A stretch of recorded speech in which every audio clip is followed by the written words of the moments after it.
Greetings, it is I, PATHFINDER Dracovin, Lord and Emperor of the Dracovin Empire, and welcome. It is time to continue our discussion on the Pathfinder role-playing game system. When we last left off, I was talking about the environments you might encounter in the course of your adventures. I was talking about the forest. Let's finish with an important hazard deep within the forest fire.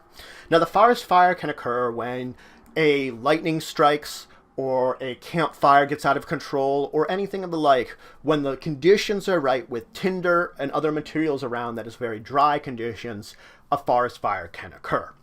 Now, once a forest fire has started, you want to notice it. Now, if I'm just perceiving, I can perceive a forest fire 2d6 times 100 feet away. It would be treated as a colossal creature for the base DC, but the distance will also affect it. Now, once it gets half of that original distance, I automatically notice the forest fire. There's no avoiding it. Now, should I get elevation, I can see the smoke of a forest fire up to 10 miles away. Now, of course, if I can't make perception checks or I'm blind or anything, 100 feet away I will feel the heat and I will know it's there. Now, the movement of the basic blaze of a forest fire travels 120 feet around. So it is incredibly fast burning blaze, basically running through a forest. And any area that's set ablaze burns for 2d4 times 10 minutes before being reduced to a smolder. So if you get caught up in the fire, you're there for a while. There are three main hazards you're going to face: the heat, the flame, and of course the smoke. For the heat, you're going to take 1d6 points of fire damage per round, breathing in the burning heat into your lungs, searing them. You also have to make a fortitude save, DC 15, plus 1 per each previous time you've made this save, or take 1d4 non-lethal damage. So it's 1d4 non-lethal damage or make that save, which gets harder and harder. Now, you are allowed to hold your breath, but this only prevents the lethal fire damage from burning your lungs. It doesn't prevent that overwhelming heat. If I'm wearing very heavy clothes, or I'm wearing armor that's very heavy, I get -4 to my fortitude saves. On the other hand, if I'm wearing metal, it's affected by the heat metal spell. It burns up and kind of sears me because I'm wearing metal armor. Now, the fire. Each minute you've gotten past that receding edge of the forest fire and you're in there, you have to make the checks to see if you catch on fire. I'm going to talk about catching on fire later on in a later episode, but just know that every minute you're going to have to worry about catching on fire. Now, the smoke. You're inhaling smoke. Every round, you have to make a fortitude save, DC 15, plus 1 for each round that you've previously made this save, or start to choke. Now, for each 2 rounds that you choke, you take 1d6 points of non-lethal damage. So it's really unpleasant to be in the smoke. On the other hand, it does grant you concealment. Now let's move on and talk about marshes, which come in 2 forms: dry moors or watery swamps. Technically, there's sort of a third one because you can find lakes, which I will talk about later, within swamps. So they sort of form to make a third type of swamp. But much like forests before, they have their own features which have a percentage chance of showing up depending on which type it is. Let's talk about bog. Now, there are 2 types of bogs: shallow bogs and deep bogs. A shallow bog will be either you're walking through very thick mud or about a foot of water. This means you take 2 squares of movement per 5 feet you're moving, and you get a -2 to acrobatics when traveling through shallow bog. Not too bad. Deep bogs, on the other hand, are about 4 feet deep of water. If you're a medium or larger creature, it will require you 4 squares of movement for 5 feet you move. If you are small or smaller, you need to swim. On the other hand, the medium or larger creatures, they can try to choose to swim too. It's an option to also swim. It's just you can also walk through it. Now, a medium or larger creature gets cover from being in the deep bog. On the other hand, a small or smaller gets improved cover, double the normal bonuses when they're swimming around. A medium or larger creature can choose to duck down into the water.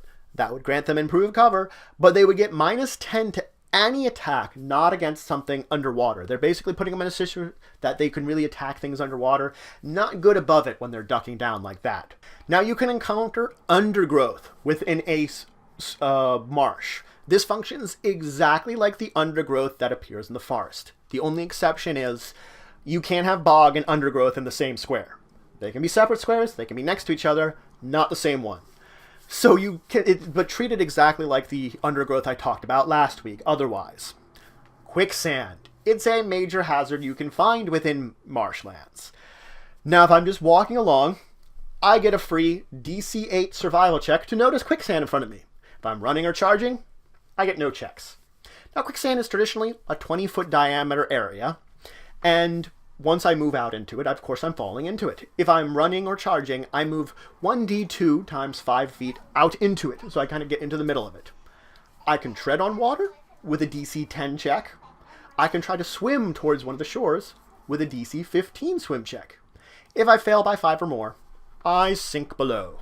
And of course, I have to worry about drowning in this quicksand. I have to worry about holding my breath. Now, if I've gone below the surface, I can attempt to get back up to it. It requires a DC 15 swim check, plus 1 for each round you've been under the surface, so it becomes harder. And really, I'm only moving myself 5 feet up towards the surface, but I'm just moving myself toward the surface with that, really generally speaking. Now, someone can help me out. If a friend of mine has, let's say, a stick or a spear haft or a rope or a vine they can throw me, they can attempt to pull me out. They can make a DC 15 strength check to pull on me. If they fail, nothing happens to me. You know, they're not really, I'm still trying to like trade my water there. If they succeed, I have to make a DC 10 strength check to hold on to whatever they've got on me in order to pull me out.